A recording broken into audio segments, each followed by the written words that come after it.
Olá, meus irmãos.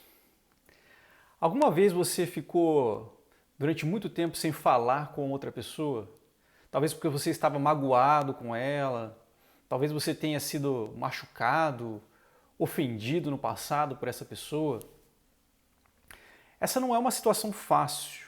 Realmente é muito triste quando pessoas nos ofendem e é difícil lidar com isso.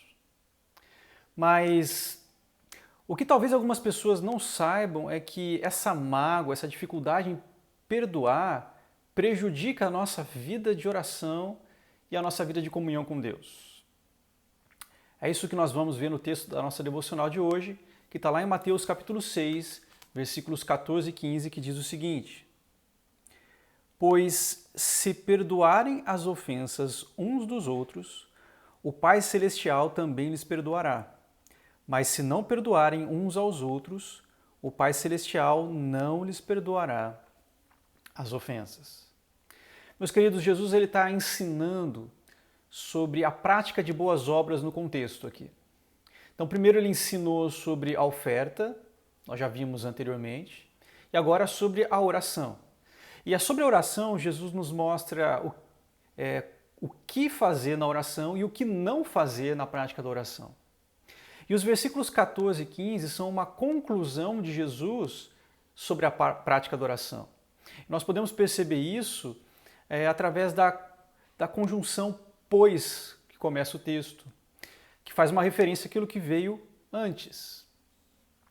Então, tudo indica aqui, meus queridos, que esses versículos 14 e 15, eles são uma continuação do versículo 12, porque no versículo 12 Jesus ensina a orar pedindo perdão pelos nossos pecados, assim como nós perdoamos aqueles que nos ofendem. Então esse texto ele nos traz duas importantes lições sobre a oração, sobre o perdão. A primeira delas, Jesus nos ensina que o perdão de Deus está relacionado com o nosso perdão ao próximo. No versículo 14 ele diz: Pois se perdoarem as ofensas uns dos outros, o Pai Celestial também lhes perdoará. Nós sabemos que o pecado quebra a nossa comunhão com Deus. Enquanto nós permanecemos no pecado, nós estamos numa condição inadequada para comparecer diante de Deus. Isso também afeta a nossa vida de oração. Somente quando nós confessamos o pecado, nós temos a comunhão restaurada e as nossas orações são novamente recebidas por Deus. Só que muitas vezes nós nos esquecemos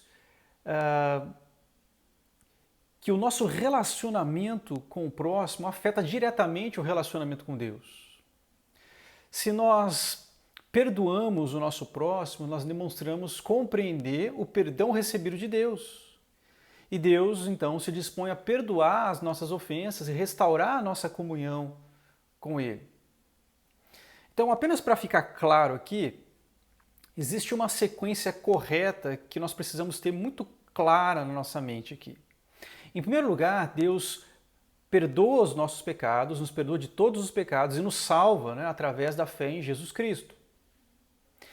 Em segundo lugar, entendendo esse perdão que nós recebemos de Deus, nós oferecemos perdão ao nosso próximo.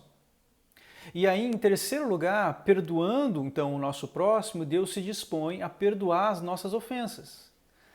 Não para nos dar salvação aqui, nós já temos ela, mas para restaurar a comunhão que foi rompida pelo pecado.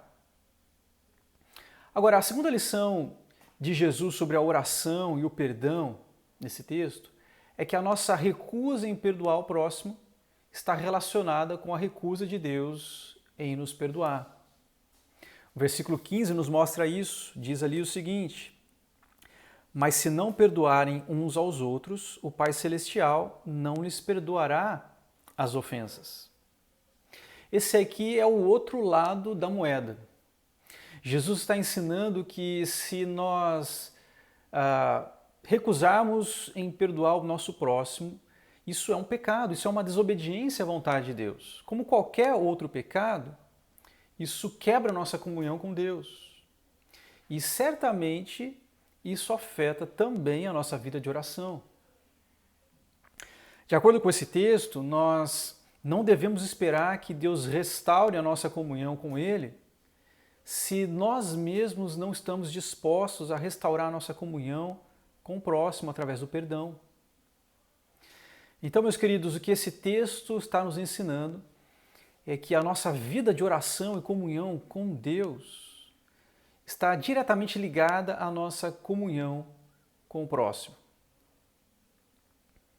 Meus queridos, diante disso, como é que está a sua vida de oração? Ela está em dia? Uma das formas de saber a resposta disso é você perguntar para si mesmo: existe alguém que eu não estou perdoando no meu coração? Meus queridos, disponha-se a perdoar o seu próximo e desfrute de uma plena comunhão com Deus e de uma vida de oração de qualidade. Que Deus o abençoe e até a próxima.